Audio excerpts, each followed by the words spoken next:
வீட்டுக்கு யாராவது வந்தாங்கன்னு வச்சுக்கோங்களேன், நாங்கெல்லாம் அந்த காலத்திலே அப்படின்னு ஃபோட்டோவை எடுத்து காமிக்க ஆரம்பிச்சிருவாங்க. நம்ம போய் நம்ம வேலையை பார்ப்போம். Welcome to tifo. மொதல் வேலையாக பல்லு விளக்கணும். வேப்பங்குச்சி ப்ரோ, வேப்பங்குச்சியில் பல்லு விளக்குறீங்களே, சாப்பிட்டுட்டு அல்டிமேட்டுன்னு சொல்ல மாட்டீங்களான்னு கேட்கக்கூடாது. கை கொடு சாமி, கை கொடு, கை கொடு. எங்கள் வீட்டுக்கு பின்னாடி விளைக்கழுவுற தண்ணி பின்னாடி போகுது. அங்கே வந்து விளைஞ்ச பச்சை மிளகா. பாய் சொல்லு, பாய் சொல்லு, பாய். நீ தான் சேட்ட.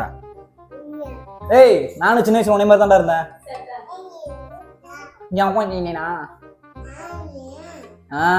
ஃப்ரீ சைனீஸ் கோர்ஸ் வேணும்னா இவன்ட்ட கத்துக்கலாம். என்னப்பா சமையல் ரெடி ஆகிட்டு இருக்கான்? பருப்பு சாப்பாடு போனதுலேயே செஞ்சாச்சு. உண்மையிலே பருப்பு சாப்பாடு செய்ய போறியா? மாடி போய் ஒர்க் அவுட் பண்ணலாம்னு நினைச்சா இவனுக்கு விட மாட்டானுங்க. சின்ன குழந்தைகள் எப்படி இருப்பாங்க அப்படிதானே இருப்பாங்க.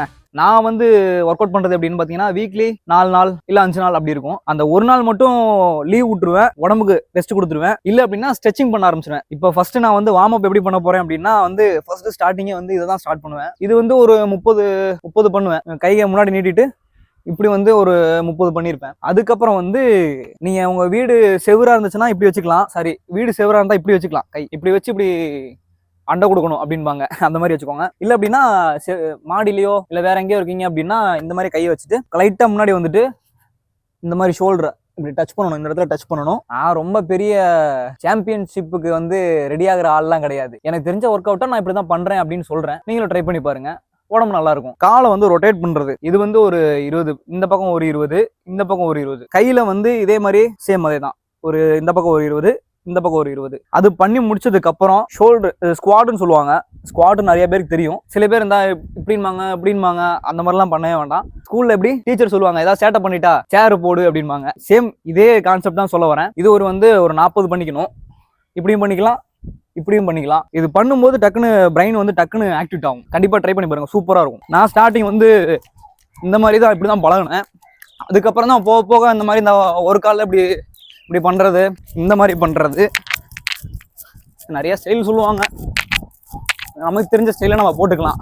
இதுக்கு பேர் வந்து கார்டியோன்னு சொல்லுவாங்க. நம்மளோட ஹார்ட் ஹெல்த்துக்கு ரொம்ப ரொம்ப நல்லது. ஒர்க் அவுட் பண்ணிட்டு இருந்தேன். இப்ப பாருங்க வீட்டுக்கு கிளம்பிட்டாங்க. பாய்டா, பாய் பாய் பாய் பாய் பாய். இப்போ வந்து புஷ்அப் எப்படி பண்றதுன்னு பார்க்க போறோம். கீழே இறங்கும் போது மூச்சு இழுக்கணும். மேலே எந்திரிக்கும் போது மூச்சு விடணும். இப்போ வந்து டைமண்ட் புஷ்அப்பு. டைமண்ட் புஷ்அப் பண்ணுறது கையை வந்து இப்படின்னா காமிக்கிறேன் பாருங்க. இந்த மாதிரி வச்சு அதை இப்படி வைக்கணும். அதுக்கும் சேம் இதே மாதிரி தான். கையை இப்படி திருப்பி இறங்கும்போது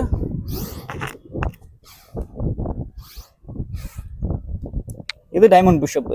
டம்பிள்ஸ்க்கு நான் யூஸ் பண்ற எக்யூப்மெண்ட் வந்து செங்கக்கல். உங்க வீட்டில் எந்த கல் இருக்கோ அந்த கல் யூஸ் பண்ணிக்கலாம். நான் இந்த வீடியோ கட் பண்ணிட்டு ஒர்க் அவுட் பண்ணுங்க. அதுக்கப்புறம் கீழே போயிட்டு குளிச்சுட்டு ஃப்ரெஷ் ஆகிட்டு சாப்பிட போனோம். அங்கே கீழே போய் பார்க்கலாம்.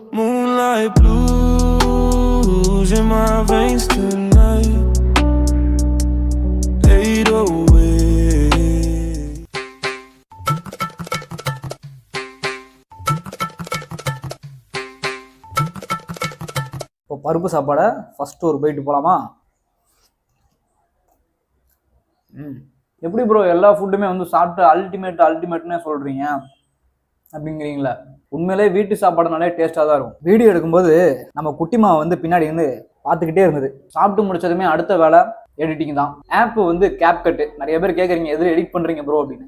கேப்கட்டில் தான் எடிட் பண்ணுறேன். கொஞ்சம் கஷ்டப்பட்டு இஎம்ஐயில் தான் ஃபோனை எடுத்தேன். ஸ்டோரேஜ் தான் கொஞ்சம் அப்பப்போ வீடியோ எடுக்கும்போது ஸ்டோரேஜ் ஃபுல்னு வரும். பேக்கப்புக்கு ஒரு ஹார்ட் டிஸ்க் வாங்கி வச்சிருக்கேன். அதில் வந்து வீடியோலாம் ஏற்றிப்பேன். ஃபோன் வாங்குறதுக்கு முன்னாடியே ஒரு பேக்கப்புக்கு ஒரு ஹார்ட் டிஸ்கோ ஏதோ ஒன்று வாங்கிருங்க. ஏன்னா நீங்கள் எடுக்கிற வீடியோ ஃபுட்டேஜ்லாம் வந்து அதில் ஷேர் பண்ணி வச்சிட்டிங்கன்னா உங்கள் மொபைல் ஃப்ரீயாக இருக்கும். நீங்கள் தாராளமாக வீடியோ எடுத்துக்கலாம். ஓகேவா? நம்ம போய் எடிட் பண்ணிட்டு அப்புறம் வரலாம். இது வரைக்கும் எடுத்த வீடியோலாம் கொஞ்சம் கொஞ்சமாக ஆர்கனைஸ் பண்ணி வச்சிட்டேன். இப்போ வந்து மதியம் வந்து சாப்பிட்ணும். சாப்பிட்டுட்டு மா இந்த கருப்பு காப்பி மட்டும் கொஞ்சம் வச்சு கொடுங்கம்மா. சரி. நான் கூட என்ன நினச்சேன், வீட்டில் வெட்டியாக இருக்கவனுக்கு கருப்பு காப்பி போட மாட்டான்னு நினச்சேன். சீரியஸாக போட்டுறாங்க பாருங்க.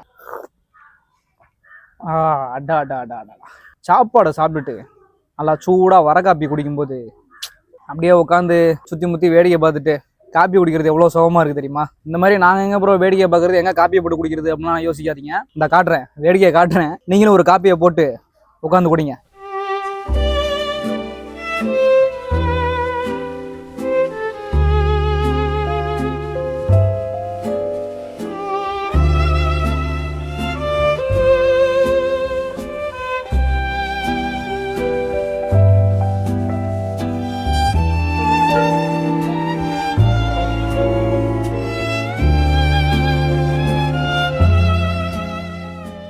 உங்களுக்கு இடம்லாம் சுற்றி காமிச்சேன் பார்த்தீங்களா? இதுதான் நம்ம இருக்கிற வீடு. சொந்த வீடு கிடையாது, வாடகை வீடு. கரெக்டாக இந்த மழை பெய்கிற காலம்லாம் வரும்போது இந்த இடம் பார்க்குறதுக்கே அவ்வளோ அழகாக இருக்கும். அதுவும் இந்த சாயந்தர டைமில் இப்போ வரக்காப்பியை குடிச்சிட்டு அப்படியே பொடிநடியாக இந்த ஒத்தையடி பாதையில் அப்படியே நடந்து போயிட்டு இந்த 10 வாட்டி இங்கிட்டு நடந்து போனோம்னா சாயந்தரம் கரெக்டாக இருக்கும். எப்படி குண்டா பார்த்தீங்களா?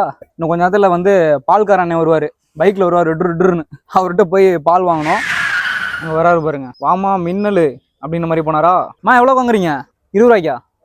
அப்படியே பாய் சொல்லிருங்க, பாய் சொல்லிருங்க. இந்த பக்கத்து வீட்டுக்காரக்கா வந்து என்னையும் ஒரு நாள் வீடியோ எடுங்கடா அப்படின்னாங்க. இருந்தாங்கக்கா. நைட்டு டின்னர் ரெடியாக இருக்குங்க. வீட்டில் சாப்பிடுவோம்னு சொல்லிட்டு கடையில் வாங்கி சாப்பிட்றேன்னு நினைக்கிறீங்களா? அதான் இல்லை, நம்ம வீட்டில் சாப்பிடுவோம் இல்லையா சாப்பாடு, அதே மாதிரி தான் அவங்க தள்ளுவண்டி கடையிலே ரெடி பண்ணுறாங்க. அங்கேயே அவங்களும் சாப்பிட்டுக்கிறாங்க. அதனாலே மேக்ஸிமம் போய் நம்பி வாங்கி சாப்பிட்ருவேன். பருப்பு சாப்பாடு இன்னும் அப்படியே இருக்கா? சப்பாத்தி சாப்பிடலாமா? குருமா ஹைலைட்டாக இருக்கும். அப்படியே இந்த ஆம்லேட் வந்துருக்கு. இந்த சிக்கன் இருக்கு இல்லையா, இந்த சிக்கன் வந்து அவங்க தான் ரெடி பண்ணுறது. இது பேர் பெரட்டல்னு சொல்லுவாங்க. செம்மையாக இருக்கும். தேங்காய் சட்னி, இங்கே வந்து ஆம்லேட் இருக்கா, இங்கே வந்து சிக்கன் இருக்கு. அப்படியே இதை எடுத்து தனியாக அப்படியே ரோல் பண்ணி ஒரே வாயில் அமுக்கணும். எப்படி அமுக்கணும்?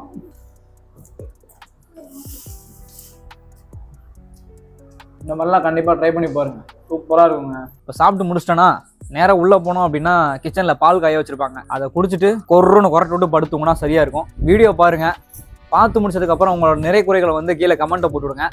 அடுத்த வீடியோவில் மாற்றிப்போம். அடுத்த விளாகில் இப்போ எங்கம்மா போகிறீங்க? இந்நேரத்துக்கு?